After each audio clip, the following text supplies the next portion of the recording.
Hello friends, आज के इस वीडियो में हम 11th अकाउंट के चैप्टर नंबर 4 रोजनामचा के विषय में चर्चा करेंगे। सबसे पहले रोजनामचा का अर्थ। तो सामान्य अर्थ में उधार जमा के नियमों के आधार पर हिसाबी व्यवहारों का नामक पद्धति की प्रथम वही में लेखा करने की प्रक्रिया को कहते हैं रोजनामचा। अर्थात रोजनामचा जो है वो प्रथम वही है। दूसरे शब्दों में कहें तो हिसाबी व्यवहारों का प्रथम लेखा जिस बही में होता है उसे कहते हैं रोजनामचा। मीन्स जो रोजनामचा है वो हिसाब लिखने की प्रथम बही है। और दूसरे शब्दों में कहें तो हिसाबी व्यवहारों का प्रथम लेखा जिस बही में होता है उसे कहते हैं रोजनामचा। आगे देखा जाए तो रोजनामचा यह दोहरा लेखा प्रणाली की नींव अथवा बेस अथवा पाया, नींव की बही है, अर्थात मूलभूत बही है, जिसके आधार पर अन्य सभी बहियां तैयार की जाती हैं। नेक्स्ट देखें तो रोजनामचा को इंग्लिश में कहते हैं जर्नल, जो मूल लेटिन भाषा का शब्द है। किस भाषा का शब्द है? लेटिन भाषा का शब्द है। उसका अर्थ होता है डायरी। इस पे से एक एमसीक्यू पूछे जाते हैं कि रोजनामचा जो है मीन्स जर्नल, रोजनामचा को इंग्लिश में कहते हैं जर्नल, तो मूल किस भाषा का शब्द है? तो मूल किस भाषा का शब्द है? वो लेटिन भाषा का शब्द है। दूसरा ऐसा भी पूछा जाता है कि मूलभूत बही कौन सी है? तो मूलभूत बही कौन सी है? रोजनामचा। आगे देखा जाए तो फ्रेंच में एक शब्द है जोर, जिसका अर्थ होता है दिन अथवा दैनिक। उस पर से जर्नल शब्द उतर के आया है, जिसको अर्थ माना जा सकता है कि दैनिक व्यवहारों का लेखा करना। इन शॉर्ट में रोजनामचा अर्थात दैनिक व्यवहारों का लेखा करना।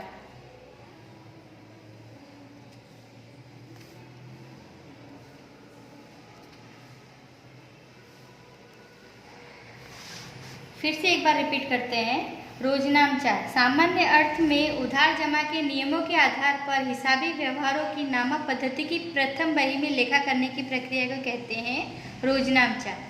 दूसरे शब्दों में कहा जाए तो हिसाबी व्यवहारों का प्रथम लेखा जिस बही में होता है उसे कहते हैं रोजनामचा। यह नींव की अथवा मूलभूत बही है, जिस पर से अन्य सभी सहायक बहियां तैयार की जाती है। रोजनामचा को इंग्लिश में कहते हैं जर्नल। ये मूल किस भाषा का शब्द है? लेटिन भाषा का शब्द है, जिसका अर्थ होता है डायरी। फ्रेंच का एक शब्द है जोर, जिसका अर्थ होता है दिन अथवा दैनिक, जिस पर से जर्नल शब्द उतर के आया है, जिसका अर्थ होता है दैनिक व्यवहारों का लेखा करना। रोजनामचा का सामान्य अर्थ क्या कहा जा सकता है? दैनिक व्यवहारों का लेखा करना। अब रोजनामचा का फॉर्मेट है ये, ऊपर हेडलाइन डालने की, जिस श्री खाली जगह की बही में रोजनामचा, जिस भी व्यक्ति का नाम हो, रमेश, महेश, सुरेश, जिस भी व्यक्ति का नाम हो, इस खाली जगह में उसका नाम भरने का। फिर पहला खाना होता है तारीख का, जिस भी तारीख को व्यवहार हुआ हो वो डेट डालने की। नेक्स्ट है विवरण, जो हम उधार जमा इससे पहले के चैप्टर में जो हमने दो खाते खड़े किए वो। नेक्स्ट है खाता वही, पुष्ट नंबर, जिस खाता वही पेज नंबर पर लिखा गया हो उसका नंबर। उधार में उधार की रकम और जमा में जमा की रकम। एक एग्जाम्पल लेते हैं। फॉर एग्जाम्पल, रुपया 5000 का माल नगद खरीदा। बराबर, कौन सा नगद खरीदा मीन्स कैसा व्यवहार है? नगद शब्द का प्रयोग किया मीन्स नगद व्यवहार है। एक खाता नगद का खड़ा होगा और दूसरा किसका खड़ा होगा? खरीदी का, क्योंकि माल आ रहा है। इसकी रोजनामचा किस प्रकार से लिखते हैं? फॉर एग्जाम्पल, ये पहली तारीख का व्यवहार है 2020 वर्ष है 2020। फॉर एग्जाम्पल जनवरी, तारीख 1। अब लिखेंगे रुपया 5000 का माल नगद खरीदा। एक खाता खड़ा होगा खरीदी का और दूसरा नगद का। इसकी रोजनामचा इस प्रकार से लिखी जाएगी, खरीद खाता उधार नगद खाते से खरीदी में 5,000 उधार के सामने उधार और जमा के सामने जमा। एक विवरण में लिखा जाता है, एक विवरण लिखा जाता है। शॉर्ट में जो व्यवहार हुआ है वो नगद खरीदी की।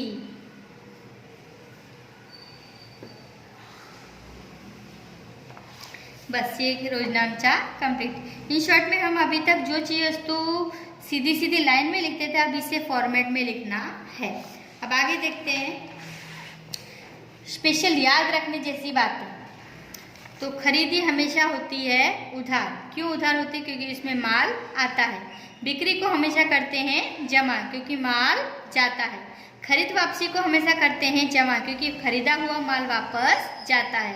बिक्री वापसी को करते हैं हमेशा उधार, क्योंकि बेचा हुआ माल रिटर्न आता है। आहरण हमेशा उधार होता है, क्योंकि मालिक लेने वाला है। पूंजी हमेशा जमा होती है, क्योंकि मालिक देने वाला है। खर्च और नुकसान हमेशा उधार। आवक और उपज हमेशा आवक, उपज और लाभ हमेशा जमा।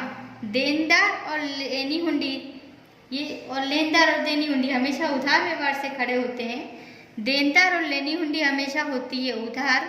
लेनदार और देनी हुंडी हमेशा होती है जमा। माल खरीदें तो हमेशा खरीदी का खाता खड़ा करते हैं। माल बेचें तो हमेशा बिक्री का खाता खड़ा करते हैं। लेकिन उसकी जगह संपत्ति खरीदी जाए तो संपत्ति का खाता खड़ा करते हैं। संपत्ति बेची जाए तो संपत्ति का खाता ही खड़ा करते हैं। मीन्स खरीदी और बिक्री शब्द सिर्फ और सिर्फ माल के लिए उपयोग में लिए जाते हैं। संपत्ति खरीदें तो संपत्ति खाता उधार और संपत्ति बेचे तो संपत्ति का खाता जमा। इस प्रकार से करते हैं।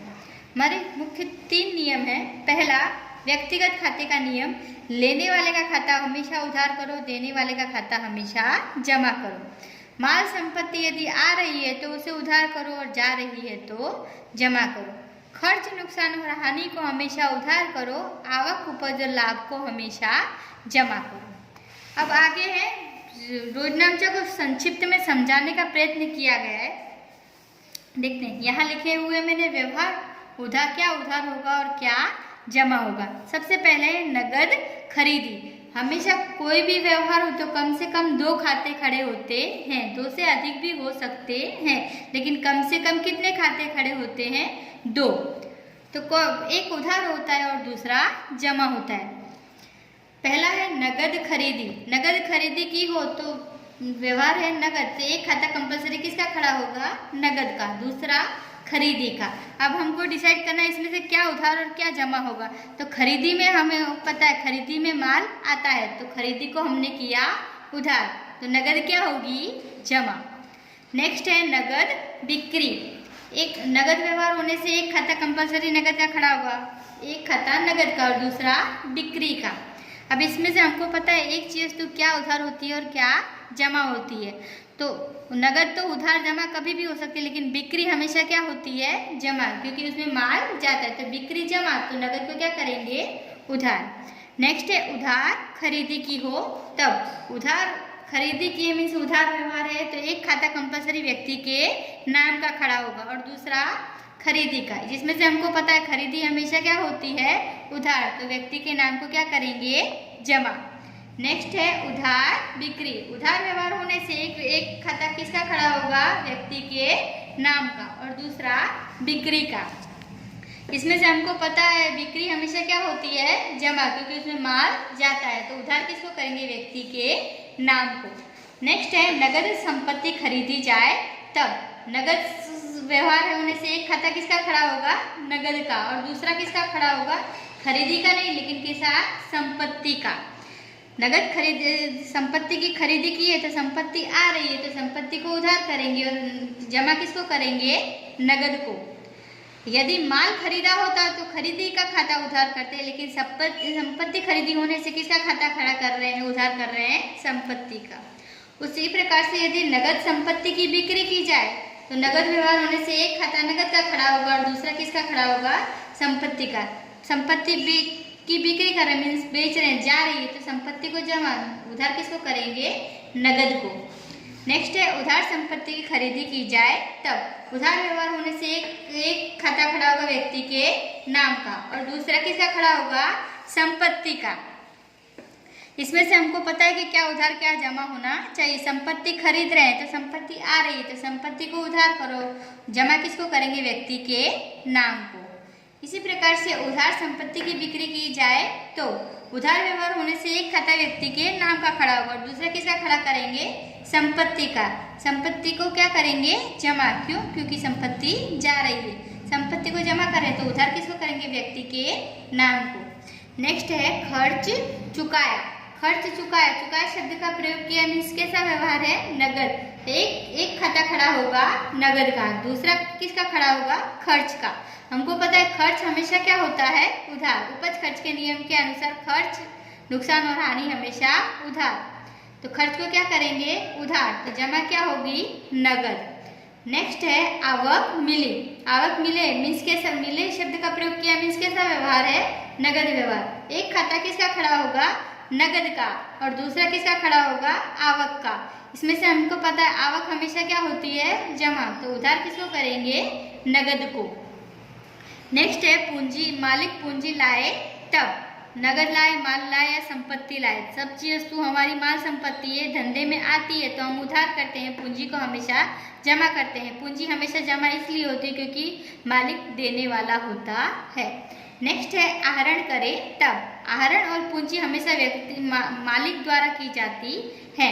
आहरण में मालिक लेने वाला होता है इसलिए हमेशा करते हैं आहरण को उधार। जो भी कुछ लेके जाए, नगद लेके जाए, माल लेके जाए या संपत्ति लेके जाए, जो भी लेके जाए उसे क्या करेंगे? जमा।